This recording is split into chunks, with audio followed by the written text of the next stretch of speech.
नमस्कार विद्यार्थी मित्रो, मी पराग सर तुमचं परत एकदा स्वागत करतो आपल्या इंजिनिअरिंग मेकॅनिक्सच्या व्हिडिओ सिरीजमध्ये। जसे आपण सांगितलेलं ही सिरीज आपण स्पेशल डेव्हलप केलेली आहे एमपीएससी जेई सरळ सेवा भरती एसएससी जेई पीडब्ल्यूडी डब्ल्यूआरडी आणि अशा सर्व एक्झामवर लक्षात ठेवून जिथे इंजिनिअरिंगचे सब्जेक्ट कामात पडतात। आणि आपण स्टार्ट केलेला आहे, आधी एक चॅप्टर कंप्लीट झाला आहे, दुसरा चॅप्टर सुरू आहे। आपला चॅप्टरचं नाव आहे सिस्टम ऑफ फोर्सेस। एक लेक्चर पण झालेला आहे, तुम्हाला ऑब्विसली माहिती आहे। सर्व व्हिडिओ तुम्हाला बघायचे असेल तर तुम्ही आपल्या ॲपवर जाऊन बघू शकता। ॲपचं नाव आहे पिलास कोचिंग क्लासेस PCC, जे ऑब्विसली तुम्हाला कुठे भेटणार, ॲप स्टोअरवर।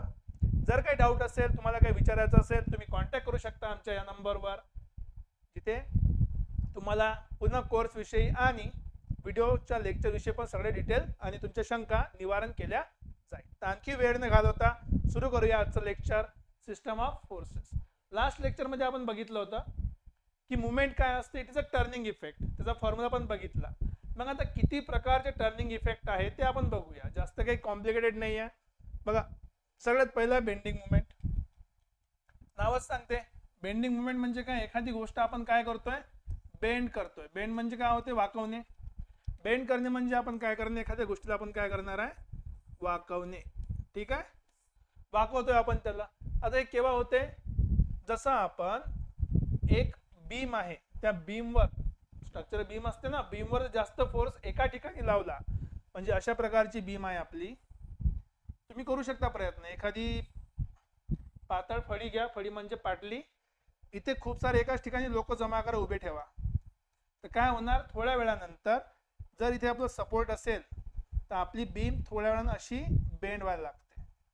हे काय, बेंडिंग ऑफ बीम। तिथं फोर्समुळे काय झालाय, बेंड आला। तर कोणी म्हणणार सर इथं मुवमेंट नाही आहे। बघा, जर तुम्ही या पॉइंट विषयी जर समजा, या पॉइंट विषयी तुम्ही मुवमेंट काढतो म्हटलं, हा तुमचा फोर्स आहे, हे तुमचं डिस्टन्स आहे। कुठल्या डायरेक्शन मध्ये आलं रोटेशन, या डायरेक्शन मध्ये, बरोबर। हा झाला क्लॉकवाईज रोटेशन। तेच जर तुम्ही या ठिकाणी काढतो म्हटलं, त्या फोर्सचा मुवमेंट सेम फोर्स आहे, राईट साईडला काढतो म्हटलं तर हा फोर्स काय होणार, इथे पॉइंट ठेवा, इकडे घुमून झाला, हा झाला अँटी क्लॉकवाईज मुवमेंट।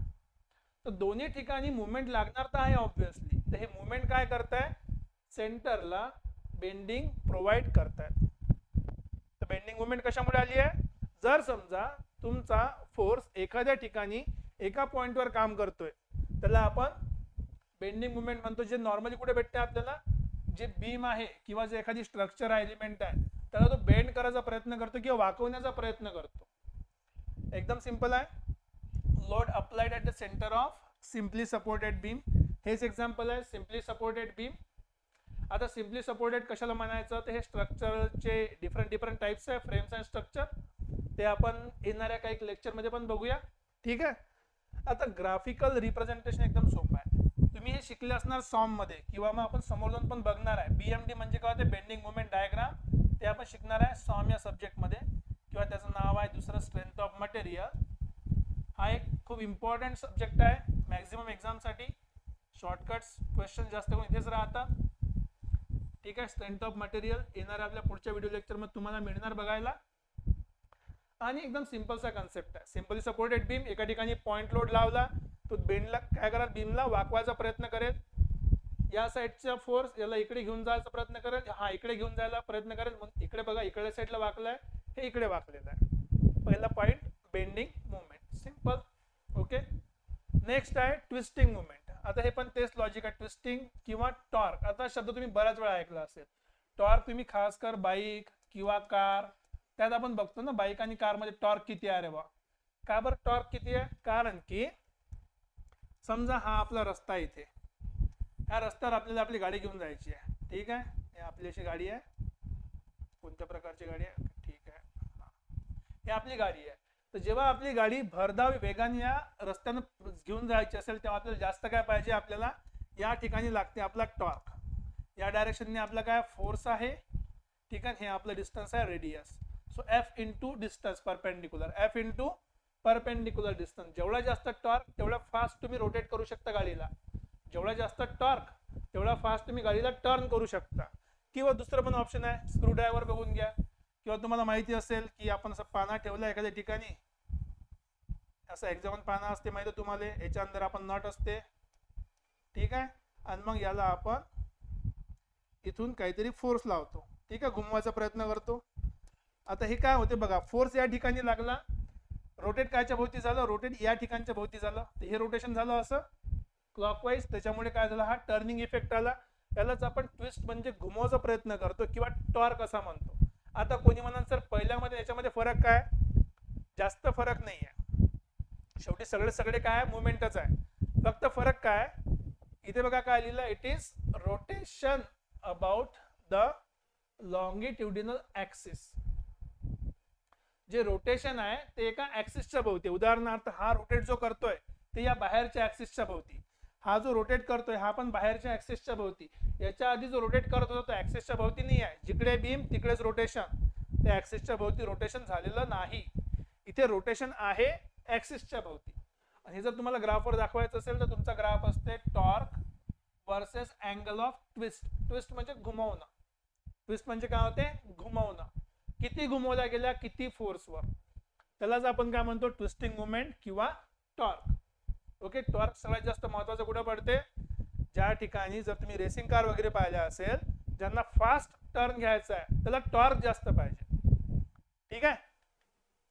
नेक्स्ट आहे स्टॅटिक मुवमेंट.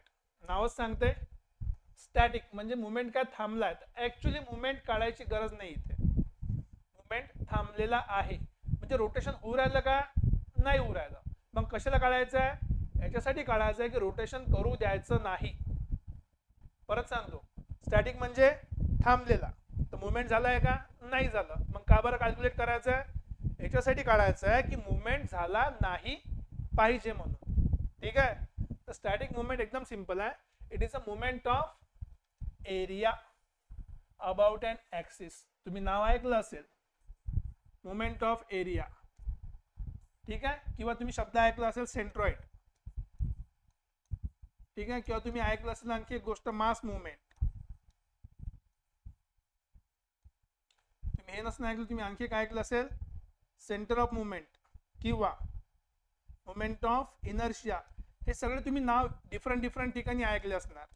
ते सगळे कायच्याशी रिलेटेड आहे, एका एरियाशी रिलेटेड आहे, जो एरिया काय करतोय, टर्न करायचा प्रयत्न करतोय. तुम्हाला मुवमेंट काढून सांगायचं आहे की या ठिकाणी फोर्स लावला की हा टर्न होणार नाही, ठीक आहे. सिंपल एक्झाम्पल तुम्हाला सांगतो, सगळे लोक ट्राय करतात आजकाल. बोटावर प्लेट फिरवायचं पाहिलं असं, धरली प्लेट फिरवली, गोल गोल गोल फिरवू राहिलं. काय करतो आपण, तिला बॅलन्स करायचा प्रयत्न करतो, कुठे, एका पॉइंटवर. का बरं, कारण की या ठिकाणी त्याचा काय असते, पूर्ण भार असतो. या पॉइंटच्या भोवती जर आपण फिरवलं तर प्लेट उलटणार नाही, पडणार नाही. का बरं, कारण तिथे काय असते, स्टॅटिक मुवमेंट असते. सगळ्यात जास्त कुठे यूज करतो आपण, to calculate centroid of an area. चला एक्झाम्पल तुम्हाला आणखी सांगतो की समजा असा काहीतरी आपला एरिया असेल एक, ठीक आहे. एक साधीच फळी काढतो. समजा हे एक एवढी मोठी फळी आहे आपली, त्रिकोणी नावाची एक फट्टा आहे किंवा पाटली आहे. आणि तुम्हाला काय करायचं आहे, इथे एक व्यक्ती उभा ठेवायचा आहे. समजा उदाहरण सांगू राहिलो, असेल काही कारण, इथे आपला एक माणूस उभा आहे. आता माणूस खाली पडला नाही पाहिजे, असा तोंडावर पडला नाही पाहिजे, म्हणून काहीतरी फोर्स लावा लागेल. तो फोर्स इथे लावणार आहे का, इथे जर लावला का पाटली इकडे पडायची आहे, कुठे लावायचा आहे फोर्स, तो हमेशा फोर्स लागते आपला, तो फोर्स आपला लागते हमेशा या डिस्टन्स पासून h/3 आणि इकडे b/2. तर या ठिकाणी तो हमेशा फोर्स लागते. तुम्ही जर इथे फोर्स लावणार, बघून घेतो एक्झॅक्ट सेंटरले नाही आहे, h/3 आहे. तुम्ही जर इथे एखादी सपोर्ट लावला, हा व्यक्ती तिकडे पडणार नाही, हमेशा काय राहणार आहे, बॅलन्स राहील. डिपेंडिंग ऑन द ऍप्लिकेशन तुम्ही याला यूज करू शकता. जसा मुवमेंटचा क्वेश्चन येईल किंवा मुवमेंट ऑफ इनर्शिया टॉपिक सुरू करू आपण, तेव्हा सेंट्रॉइडचा पण क्वेश्चन आपण त्याच्यामध्ये बघूया की लॉजिक काय आहे, कुठे लावतो, का बरं लावतो. Okay, so it is nothing but calculate the centroid of area. याला आपण फर्स्ट मुवमेंट ऑफ एरिया पण म्हणतो, पहिलाच मुवमेंट, ठीक आहे. फर्स्ट मुवमेंट ऑफ एरिया डायग्रामवर पण काढू शकता. तर ही आहे आपली स्टॅटिक मुवमेंट. नेक्स्ट येते कपल मुवमेंट. नाव समजते, कपल म्हणजे काय होते, कपल म्हणजे होते जोडी. जोडी हमेशा कोणाची असते, दोघांची जोडी असते, मेल फिमेल, ठीक आहे. राईट लेफ्ट, वर खाली, डावा उजवा, जोडी असते, पेअर असते. तर जेव्हा आपण एक फोर्स लावतो या साईडला, तर जोडीदार का असला पाहिजे, उलटा असला पाहिजे, तर दुसरा फोर्स डाऊन साईडला लागला पाहिजे. मग याची खासियत काय, इक्वॅलिटी. काय इक्वॅलिटी आहे, two equal and opposite force सोबत whose lines of action do not coincide. ही गोष्ट आपण आधी पण पाहिली कुठेतरी. Equal and opposite force whose line of action do not coincide म्हणजे एका लाईनवर नसले पाहिजे. म्हणजे उदाहरणार्थ एक फोर्स वरती चालला, एक फोर्स खाली चालला, एकाच लाईनवर आहे, त्याचा रिझल्ट काय असणार आहे? 0 असणार आहे. याला आपण कपल म्हणणार नाही. कपल काय असते? एक फोर्स वरती, एक फोर्स खाली, किंवा एक फोर्स राईटला, एक फोर्स लेफ्टला, दोघांचं मॅग्नेट्यूड सेम पण डायरेक्शन अपोजिट, वेगवेगळ्या ठिकाणी अप्लाय होत आहे. ठीक आहे. एकदम सिंपलचं एक्झाम्पल काय ते आपण बघूया समोर. आणखी समोर बऱ्याच गोष्टी याच्यामध्ये शिकण्यासारख्या कपलमध्ये. तर कपल एक स्पेशल टॉपिकच बघू आपण समोर नेक्स्ट लेक्चरमध्ये. पण आज काय बघूया एक्झाम्पल की दोन इक्वल आणि अपोजिट फोर्स असले पाहिजे ज्याचं लाईन ऑफ ऍक्शन सेम नसली पाहिजे, त्यालाच आपण काय म्हणू? कपल म्हणू. ठीक आहे. तिन्ही पॉईंट महत्वाचे, equal forces, opposite forces and line of action do not coincide. म्हणजे सरळ म्हणण्याचा उद्देश की पहिल्या फोर्स मध्ये आणि दुसऱ्या फोर्स मध्ये काय असलं पाहिजे? काहीतरी डिस्टन्स. मग तुम्ही ते डिस्टन्स मोठं ठेवा किंवा डिस्टन्स छोटा ठेवा, दोघांच्या मध्ये नेहमी काय असलं पाहिजे? डिस्टन्स. डायरेक्शन कसे असू द्या, तुम्ही एक फोर्स तिरपा काढला, दुसरा एक्झॅक्टलीच्या अपोजिट काढला, दोघांमध्ये काय काहीतरी डिस्टन्स आहे, याला आपण काय म्हणणार आहे? कपल. याला काय म्हणायचं आहे? कपल. ग्राफिकल रिप्रेझेंटेशन सिंपल आहे. तेच सांगितलं की पॅरलल आणि अपोजिट एरो वाले फोर्सेस शोविंग रोटेशन. आता इथे रोटेशन दाखवलं नाही आपण, इथं आपण रोटेशन दाखवलं नाही. कारण सिंपल आहे बघा. असं रोटेट करून राहिलो या डायरेक्शन मध्ये, तर हा झाला क्लॉकवाईज रोटेशन टाइप. इथे तुम्ही रोटेट करून बघा, हा पण क्लॉकवाईज झाला. इथे रोटेट करून बघा, हा क्लॉकवाईज झाला. क्लॉकवाईज का बरं? कारण की रोटेशन हमेशा कशाच्या भोवती असते? एका सेंटरच्या भोवती. जर समजा आपण या दोघांच्या मध्ये सेंटर पकडला, इथून वरत घुमून पहा किंवा खालून घुमून पहा, प्रत्येक ठिकाणी मुवमेंट काय येणार आहे? एक क्लॉकवाईज, दुसरी पण क्लॉकवाईज. तर एकच डायरेक्शन कंटिन्यू राहते. जर तुम्हाला माहिती असेल लेफ्ट साइडला जे आपण मुवमेंट बघितलं होतं, तर मुवमेंट बघा एका ठिकाणी क्लॉकवाईज आलता, एका ठिकाणी अँटी क्लॉकवाईज आलता. तर मुवमेंट आणि कपल मध्ये हाच फरक आहे की मुवमेंट दोन वेगळ्या डायरेक्शन मध्ये येते, एका पॉइंट पर्यंत क्लॉकवाईज, दुसऱ्या पॉइंट पर्यंत अँटी क्लॉकवाईज. पण कपलचं कसं आहे? कुठल्या डायरेक्शन मध्ये जा, नेहमी काय असणार आहे? एकाच रोटेशन डायरेक्शन मध्ये. जसं इथे क्लॉकवाईज आहे, इथे पण काय क्लॉकवाईज. तेच जर तुम्ही फोर्सचे डायरेक्शन चेंज करून बघा की एक फोर्स खाली चालला, दुसरा फोर्स वर चालला, दोघांची लाईन ऑफ ऍक्शन सेम आहे का? नाही. दोघांमध्ये डिस्टन्स आहे का? हो. मनातला पॉइंट घ्या, रोटेट करून बघा. आता हे रोटेशन कसं असणार तुमचं? Anti clockwise. मग तुम्ही हा फोर्स रोटेट करून बघा किंवा हा वाला फोर्स रोटेट करून बघा, कुठल्याही कंडिशन मध्ये रोटेशन या ठिकाणी काय आलेलं आहे? Same anti clockwise. ओके. त्याला आपण म्हणतो कपल मुवमेंट. ठीक आहे. नेक्स्ट आहे ओव्हर टर्निंग मुवमेंट. नाव सांगते ओव्हर टर्न करणं म्हणजे काय होते? ओव्हर टर्निंगला आणखी एक इंग्लिश शब्द आहे, त्याला आपण म्हणतो टॉपल. ठीक आहे. टॉपल शब्द नाही माहित असेल तर आपण त्याला काय म्हणतो? एक वराडी भाषा आहे, आता तू मराठीत आहे का एक्झॅक्ट मला आठवत नाही. गलंडने. ठीक आहे. टॉपल तर माहित आहे, इंग्लिश शब्द आहे.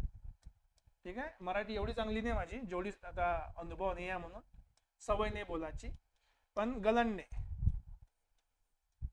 गलंडने किंवा उलटणे पण म्हणू शकतो आपण, उलटणे. आता यातला कोणता शब्द शुद्ध आहे मला माहिती नाही, आम्ही दोन्ही वापरतो. गलंडणं पण समजते, उलटणं पण समजते. एकदम साधे लॉजिक आहे की समजा इथं काही बॉटल ठेवली असेल पाण्याची, सुरई वगैरे म्हणा, वास वगैरे म्हणा, समजा हा ठेवला आहे, तुम्ही जर याला धक्का मारला तर काय होणार? इकडे जर तुम्ही रोटेशन मुवमेंट दिला बघा, मुवमेंट आहे ही, कारण की या ठिकाणी फोर्स लावला आपण असा, मुवमेंट आहे. तर काय होणार? हे असं क्लॉकवाईज रोटेट करत, जसं क्लॉकवाईज रोटेट केलं तर काय होणार आहे? हे जे पातीला आहे किंवा हा जो वास आहे हा काला असा खाली पडला, काय झालेलं म्हणतो आपण? टॉपल करणं. याला काय म्हणतो आपण? टॉपल करणं किंवा उलटणं म्हणतो, किंवा आपण त्याला गलंडणं म्हणतो किंवा पाडणं म्हणतो. खाली डिफरंट ठिकाणी वेगवेगळे शब्द वापरले जाते. पण लॉजिक सिंपल आहे. लॉजिक कशाचा? Over turning movement. म्हणजे जो याचा बेस होता, हा जो बेस आहे, या बेसच्या भोवती काय केलं? मी त्याला रोटेट केलाय. बेस भोवती काय केलाय? रोटेट केलाय. किंवा बेसिकली आपण त्याला टर्न शब्द वापरू. का बरं टर्न वापरू? कारण की मुवमेंटचा अर्थच काय होते? टर्न. तर जेव्हा तुम्ही एखाद्या गोष्टीला बेसच्या भोवती टर्न करता तेव्हा काय होते? ते एक तर टिप होते म्हणजे पूर्ण पडते खाली, किंवा असं डोलून वापस येते खाली. तुम्ही तो एक डोलू पाहिला असेल असा, कसा असते असा, एक असा मोठला काहीतरी राहते, खाली थोडंसं वजन राहते, याचे डोळे असतात असे, आता काहीतरी डिझाईन असते पोटाची. तुम्ही जर आता इकडे फोर्स लावला असा, हा काय करते, थोडासा इकडे जाते असा आणि मग थोड्या वेळानं वापस जागेवर येऊन जाते, आणि थोडंसं समोर गेला की वापस येते आणि मग परत इकडे जाऊन आणखी वापस येते. हा बेसिकली काय उरायला, खालच्या बेसवर त्याला आपण टॉपल करायचा प्रयत्न केला, पण तो टॉपल होत नाही. मुवमेंट गेली, opposite action, equal opposite reaction, इकडे गेला की वापस इकडल्या साईडला येते. हा जो डोलू आहे हा कुठल्या मोशन मध्ये गेलाय, ओव्हर टर्निंग रोटेशन मध्ये गेलाय. ठीक आहे, थोडा चांगला दिसला पाहिजे. ओके, ठीक आहे.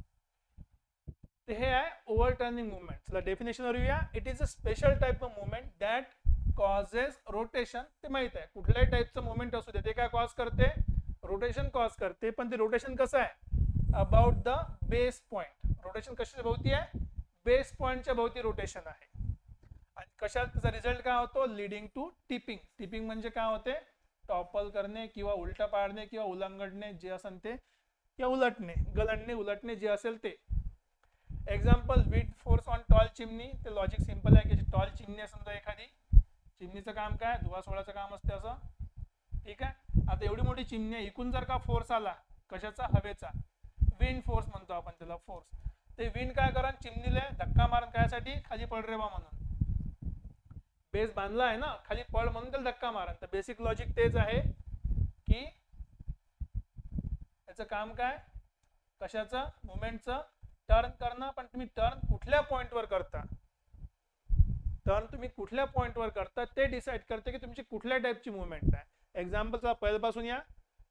बेंडिंग मुवमेंट काय करते, एक मुवमेंट कॉज करते दोन एंड पॉइंटच्या भोवती. ते एंड पॉइंट काय करणार आहे, एक क्लॉकवाइज मुवमेंट, दुसरा अँटी क्लॉकवाइज मुवमेंट. जे मुवमेंट आहे ते एंड पॉइंटच्या भोवती आहे, एक क्लॉकवाइज मुवमेंट, एक अँटी क्लॉकवाइज मुवमेंट. त्याच्यामुळे काय आहे, ते मनात एक वाकणं येते, वाकवणं पण येतो, त्याला आपण म्हणतो बेंडिंग. तर हा झाला एक बेंडिंग मुवमेंट, त्याला म्हटलं आपण बेंडिंग मुवमेंट. दोन साईडला दोन वेगळ्या प्रकारच्या टर्निंग मुवमेंट, त्याला आपण म्हटलंय बेंडिंग. ठीक आहे, त्याच्यामुळे मनात हा बेंड किंवा झुकाव आलेला आहे. नेक्स्ट काय, ट्विस्टिंग मुवमेंट. ट्विस्ट म्हणजे टर्न केलाय, घुमवलाय. आता इकडे जेव्हा रोटेशन आहे, रोटेशन कशाच्या भोवती आहे, एक स्पेशल ऍक्सिसच्या भोवती. असं ऍक्सिसच्या भोवती रोटेट केला आपण, त्याला दरवाजा पकडून घ्या, स्क्रूड्रायव्हर पकडून घ्या, त्याला आपण ऍक्सिसच्या भोवती घुमवलेला आहे. इथं महत्वाचा पॉइंट काय, अबाउट ऍक्सिस. अबाउट ऍक्सिस, जो तुमचा टर्निंग आहे, जो तुमचा टर्न आहे तो कशाच्या भोवती आहे, ऍक्सिसच्या भोवती आहे. त्याच्याशिवाय जमणार नाही. तर ऍक्सिसच्या भोवती टर्न आहे म्हणून आपल्याला ट्विस्टिंग म्हटलंय.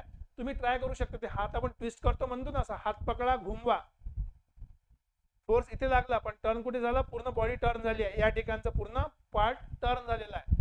बॉटल उघडताना वेगळ्या गोष्ट काय, त्याला आपण टॉर्क नाही, त्याला आपण काय म्हणतो, कपल म्हणतो.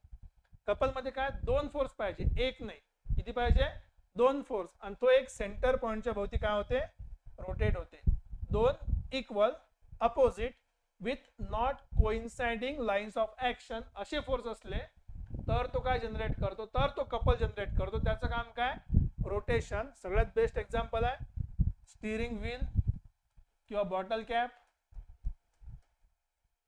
बॉटल कॅप, स्टीअरिंग व्हील माहिती ना गाडीचं, ते पण त्याचं एक्झाम्पल आहे. इथे दोन फोर्स पाहिजे, दोन्ही वर्किंग पाहिजे, एक स्टेबल नाही पाहिजे. सेंटरच्या भोवती तो काय करते, रोटेट करते.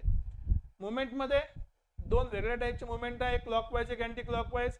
इथे पूर्ण मोशनच कसं आहे, एकच असते, एक तर क्लॉकवाइज असेल किंवा अँटी क्लॉकवाइज असेल.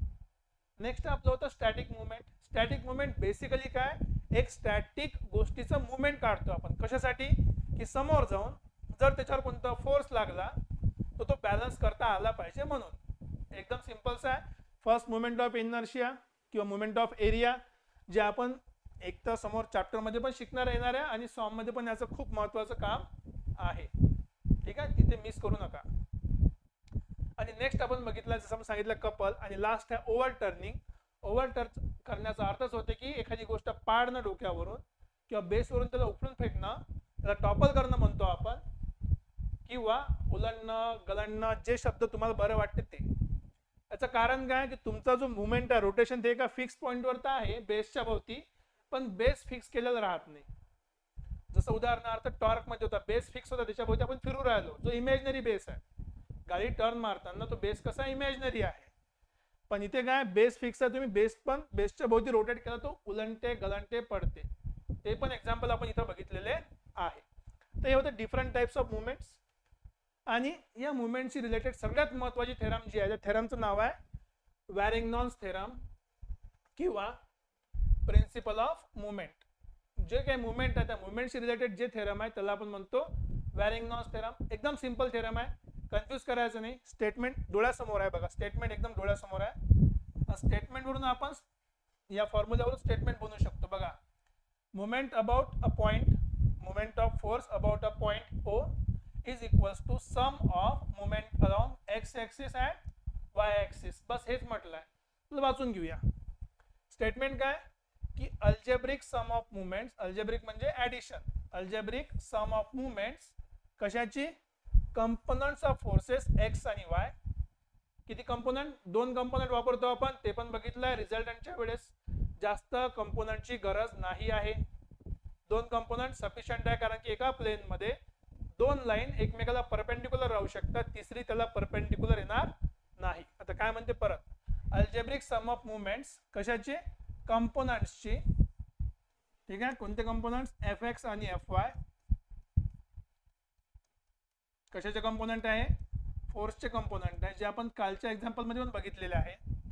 अबाउट एनी पॉइंट, हा शब्द महत्वाचा, अबाउट एनी पॉइंट, कुठलाही पॉइंट घ्या. असं काही रूल नाही की हमेशा ओरिजिन घेतलं पाहिजे, कुठलाही पॉइंट घ्या, A B C P Q is equal to the movement of the resultant force. हा रिझल्टंट फोर्स आहे त्याचा movement, movement of the resultant force about the same point. हे विसरायचं नाही, खूप लोक चुकी करतात. म्हणण्याचा अर्थ काय की समजा एखादी बीम आहे अशी, मी एक्झाम्पल सांगतोय, अशी बीम आहे, इकडे काहीतरी फोर्स आहे F1, इकडे दुसरा फोर्स आहे F2, इकडे आणखी एक फोर्स आहे समजा F3, काही पण असू द्या.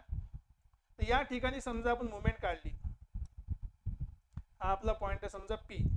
तर मुवमेंट अबाउट पॉइंट P ह्या सगळ्या फोर्सचा इक्वल्स टू काय असणार आहे, मुवमेंट ऑफ रिझल्टंट. याचा रिझल्टंट काढा, त्याचा मुवमेंट काढा, तुम्हाला हे आन्सर भेटणार. आता त्याचा फायदा काय, जेव्हा आपण रिझल्टंट सोबत मुवमेंट घेतो तर आपल्याला काय भेटतं, ऍक्च्युअली मुवमेंटचा फॉर्म्युलाच काय होता, रिझल्टंट फोर्स बरोबर, आणि फोर्स सोबत काय असते, परपेंडिक्युलर डिस्टन्स. तर आपल्याला हमेशा काय भेटते, रिझल्टंट फोर्स तर माहिती आहे आपल्याला, summation F x summation F Y करून काढतो आपण, पण काय पाहिजे असते, डिस्टन्स, की कोणत्या ठिकाणी आपली मुवमेंट आपण लावली की आन्सर काय येणार आहे, 0 किंवा बॅलन्स होणार आहे.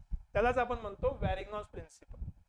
ठीक आहे, मॅथमॅटिकली फॉर्म्युला आपल्या समोर आहे, movement at point resultant force equals to F X आणि एफ वाय चा मुवमेंट आहे तो. ठीक आहे, movement of resultant for F about point O about X and Y direction. हे वॅरिंग्टॉन्स थेरम आपल्याकडे आहे. ओके, ग्राफिकल रिप्रेझेंटेशन एकदम सिंपल आहे, तुम्हाला आता सांगितलं तसंच, की सगळ्यात पहिले कुठलाही फोर्स घ्या, हा आपण फोर्स घेतला F, याला 2 पार्ट मध्ये रिझॉल्व करतो आपण, एफ एक्स आणि एफ वाय. युजली आपण असं करतो, एकदम पॉइंटवर करत नाही. हा एफ एक्स इकडे आहे, थिटा माहित असेल तर, हा एफ वाय आहे, तुम्हाला याची व्हॅल्यू पण माहिती आहे. थिटा असेल तर साइन थिटा येत नाही, कॉस येते, थिटा नसेल तर साइन येतो. So this is equals to F cos theta. आणि याच्यानंतर काय पाहिजे, या पॉइंटवर जर आपण मुवमेंट काढतो तर आपल्याला काय भेटले पाहिजे, परपेंडिक्युलर डिस्टन्स. जसं उदाहरणार्थ हा खाली आला, हे झालं पहिलं परपेंडिक्युलर डिस्टन्स D1, याला जर बॅक साईडला आणलं तर हे झालं आपलं दुसरं परपेंडिक्युलर डिस्टन्स D2. तर जर मुवमेंट काढायचं असेल तर मुवमेंट अबाउट समजा पॉइंट P, तर आपल्याला पाहिजे फोर्स इंटू डिस्टन्स, हा एफ वाय सोबत डिस्टन्स किती, हे परपेंडिक्युलर आहे, हे नाही घ्यायचं, सेम डायरेक्शन नाही, परपेंडिक्युलर डायरेक्शन किती आहे D1. इथे पॉइंट ठेवा, वरत फिरवा, अँटी क्लॉकवाईज आहे म्हणून तो पॉझिटिव्ह आहे. इथे पॉइंट ठेवला, याला घुमवलं तर हा क्लॉकवाईज आहे म्हणून मायनस आहे. दिस इज एफ एक्स, हे डिस्टन्स किती आहे याचं D2. तर हा तुमचा बेसिक मुवमेंटचा फॉर्म्युला बनला, movement at P. Bus that's it, हेच सांगायचं आहे. शो परपेंडिक्युलर डिस्टन्सेस जे आपण दाखवले, रिझॉल्व करायचं, रिझॉल्व पण केले, क्लॉकवाईज आणि अँटी क्लॉकवाईज एरोने मेजर करायचा आहे. हा जो आहे आपला, हा आहे आपला अँटी क्लॉकवाईज, हा आहे आपला क्लॉकवाईज, म्हणून याला आपण घेतला पॉझिटिव्ह, याला आपण घेतला निगेटिव्ह. एवढं सिंपलचं काम आहे वॅरिंग्टॉन्स थेरमचं. मुवमेंट विषयी सांगितलंय, दॅट्स इट. ओके, चला आता या मुवमेंटचं काही अप्लिकेशन तुम्हाला माहित असलं पाहिजे. सगळ्यात बेस्ट एक्झाम्पल आहे लिव्हर्स. माणसाचं आयुष्य बदलणाऱ्या 3 गोष्टीपैकी एक गोष्ट आहे लिव्हर. पहिलं आहे व्हील, व्हीलनं आपण ट्रान्सपोर्ट इझी केला.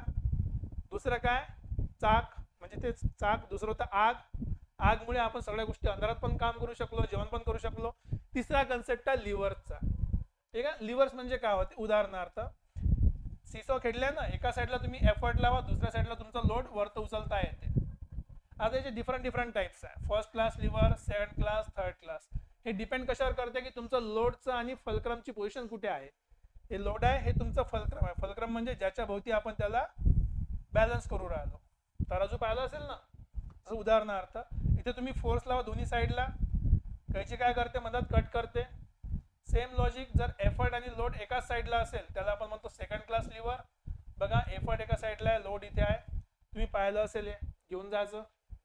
तिसरं आहे, जर लोड कॉर्नरवर असेल, एफर्ट मदत असेल, तर आपण त्याला म्हणतो थर्ड क्लास लिव्हर. याचं काही माहित नाही, फक्त तुम्हाला अप्लिकेशन माहित असलं पाहिजे की हे सगळेचे एक्झाम्पल आहे. कशाचे एक्झाम्पल आहे, these are nothing but example of movements.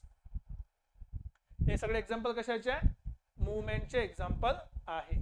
ठीक आहे, तुम्ही बघू शकता इथे एफर्ट लागलाय मधात, फलक्रम एका साईडला आहे, लोड सगळ्यात खाली आहे. जेव्हा एफर्ट एका साईडला असते, लोड मधात असते, त्याला आपण सेकंड क्लास म्हणतो. जर दोन गोष्टी अपोजिट साईडला असेल तर आपण त्याला फर्स्ट क्लास लिव्हर म्हणतो. कन्सेप्ट समजले? तर आता क्वेश्चन कडे जाऊया. एकदम सिंपल से क्वेश्चन आहे, टू दी पॉइंट असतात. तुम्हाला जर कन्सेप्ट समजले असेल तर क्वेश्चन सॉल्व्ह करणं एकदम पॉइंटचं काम आहे. असं केल्याबरोबर क्वेश्चन सॉल्व्ह होते. बघा, अकॉर्डिंग टू वेरिंग्टॉन्स थेरम, थेरमची गोष्ट केली आताच माहित आहे. The movement of a force about a point is, एका पॉइंटच्या भोवती मुवमेंट बघून घ्या. सिंपल आहे, एका पॉइंटच्या भोवती हमेशा मुवमेंट का असलं पाहिजे, कंपोनेंटच्या इक्वल असलं पाहिजे, किंवा दोन्ही साईडचे समेशन 0 असले पाहिजे. काय म्हटले पाहून घ्या इकडे, equal to product of force and its perpendicular distance from a point. Correct, पहिली स्टेटमेंट बरोबर आहे. अजून पहा, थांबा.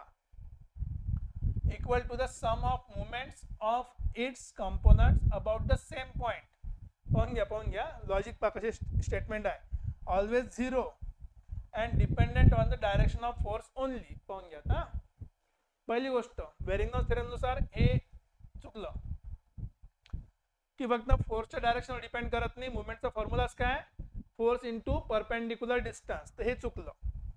आता ऑलवेज 0 केव्हा असणार आहे, जेव्हा मुवमेंट राहणार नाही. मुवमेंट असेल तर 0 कसं राहणार आहे. एखादी गोष्ट बेंड होऊ राहिली, एखादी गोष्ट टर्न होऊ राहिली, तर टर्निंग झाली आहे, 0 कशी राहणार आहे. जेव्हा काही झालं नाही तेव्हा 0 असेल, काहीतरी झालं तर 0 राहू शकत नाही. आणि त्याने एक्सप्लिसिटली काय म्हटलंय, वेरिंग्टॉन्स थेरम विषयी सांगा. तर वेरिंग्टॉन्स थेरम कशाविषयी आहे, कंपोनेंट विषयी. आता पाहून घ्या, it is equal to the sum of movements of its components about the same point. Moment of force त्याच्या कंपोनेंटच्या बरोबर आहे, हा वेरिंग्टॉन्स थेरम म्हणते. हे करेक्ट आहे. जरी हे स्टेटमेंट वरची काय म्हणते, statement equal to the product of force and its perpendicular distance from the point, जरी हे स्टेटमेंट मुवमेंट साठी करेक्ट असेल, पण हे वेरिंग्टॉन्स थेरम नाही. ठीक आहे, परत लक्षात ठेव जा. करेक्ट आन्सर आहे बी. हे जे स्टेटमेंट आहे, statement is correct but only for movement, फक्त मुवमेंट साठी करेक्ट आहे. Movement, it is not Varignon's theorem. हे लक्षात ठेव जा. स्टेटमेंट जरी करेक्ट असेल तरी ते वेरिंग्टॉन्स थेरम नाही. आपल्याला एक्झॅक्टली काय विचारलंय, वेरिंग्टॉन्स थेरम विचारली आहे, मधातला पॉइंट नाही विचारलाय.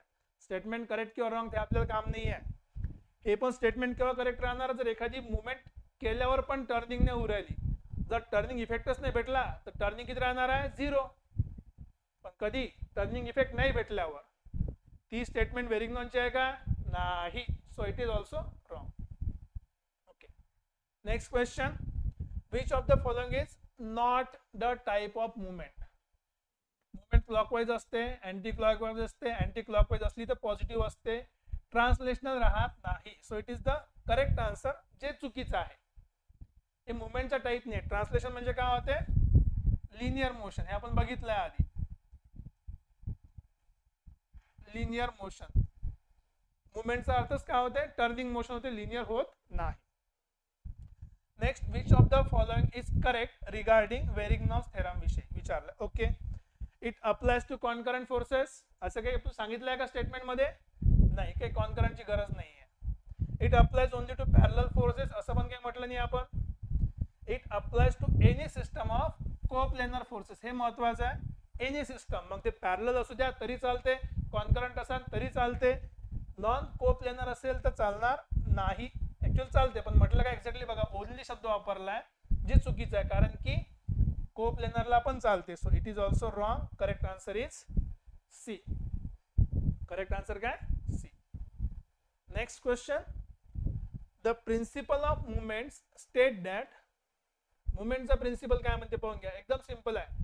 एखाद्या ठिकाणी उदाहरण बेंडिंग मध्ये पाहिलं आपण, काही बेंडिंग तर आला या ठिकाणी, समजा हे आपली आहे, या ठिकाणी असा बेंडिंग आलेला आहे, पण याचा अर्थ काय होता की जर मी सेंटर मध्ये लाईन काढली तर इकडे जर या टाईपची मुवमेंट असेल तर इकडे काय असते, या टाईपची, हे पॉझिटिव्ह असेल, हे निगेटिव्ह असेल तर हे काय असणार आपोआप पॉझिटिव्ह. म्हणजे एक्झॅक्ट सेंटरवर बेंडिंग काय राहणार आहे? 0. तर आता ते माहित नसेल तर कसं लक्षात ठेवायचं की मुवमेंटचा प्रिन्सिपल काय म्हणते, sum of forces in Y direction 0. बघा, सम ऑफ फोर्स म्हटलाय, चुकलं. मुवमेंटचा प्रिन्सिपल फोर्स विषयी बोलूच शकत नाही. Sum of forces X direction, चुकलं. काय उरलं? Sum of clockwise movement equals to sum of anti clockwise movements in equilibrium. हा शब्द महत्वाचा आहे. इक्विलिब्रियम मध्ये काय बॅलन्स आहे, तर लेफ्ट साइडचे इक्वल टू राईट साइडचे काय असले पाहिजे, बॅलन्स असले पाहिजे. So A is correct. आपोआप डी पण काय झाला, cancel. The moment arm is maximum when force applied is, आता सिंपल आहे. मुवमेंटचा आर्म म्हणजे काय होते बघा, लक्षात ठेवा formula, M is equals to force into distance असते, बरोबर. आता डिस्टन्स काय असते हमेशा, नावाचं याचं काय, परपेंडिक्युलर डिस्टन्स. जर डिस्टन्स परपेंडिक्युलर असेल म्हणजे अँगल किती असणार आहे, 90 डिग्री. सो करेक्ट आन्सर काय असलं पाहिजे, 90 डिग्री. आता बघा, जर पॅरलल टू लिव्हर आर्म असेल फोर्स पाहिलाय आपण, तर मुवमेंट येतच नाही, 0 होणार आहे. 45 डिग्रीला 1/√2 असते साइन किंवा कॉस, ये भी चलेगा नहीं. 0 ला साइन असेल 0, कॉस असेल 1, वो भी नहीं चलेगा. नावच म्हटलंय परपेंडिक्युलर डिस्टन्स, तर अँगल किती असला पाहिजे, 90 डिग्री, राईट. तर अशा प्रकारे आपण आजचे क्वेश्चन आणि आजचे टॉपिक कव्हर अप केलाय. नेक्स्ट टॉपिक मध्ये आपण कम्प्लिटली कपल या टॉपिकवर एक्सपांड करूया, त्याच्याशी रिलेटेड क्वेश्चन्स बघूया, आणि मग सिस्टम ऑफ फोर्सेस कंप्लीट झाल्यावरच आपलं काम सुरू होते स्ट्रक्चर, इक्विलिब्रियम त्या कंडिशनवर जाण्यासाठी. ठीक आहे. तर आता काही डाऊट असेल तर तुम्हाला माहिती आहे कुठे कॉन्टॅक्ट करायचा आहे. एक आपला ॲप आहे PCC, तुम्ही या ठिकाणी याला डाउनलोड करून आपल्या क्युरीज आणि आपले व्हिडिओ लेक्चर ऑब्विसली चेक करू शकता, विचारू शकता, आणि आप स्टार्टिंगला सांगितलेल्या नंबरवर कॉन्टॅक्ट करून तुमचे कोर्सेस बुक करू शकता, आणि काही क्युरी असले तर ऑब्विसली कॉल करू शकता. भेटूया परत पुढच्या लेक्चरमध्ये. Till then take care. Thank you.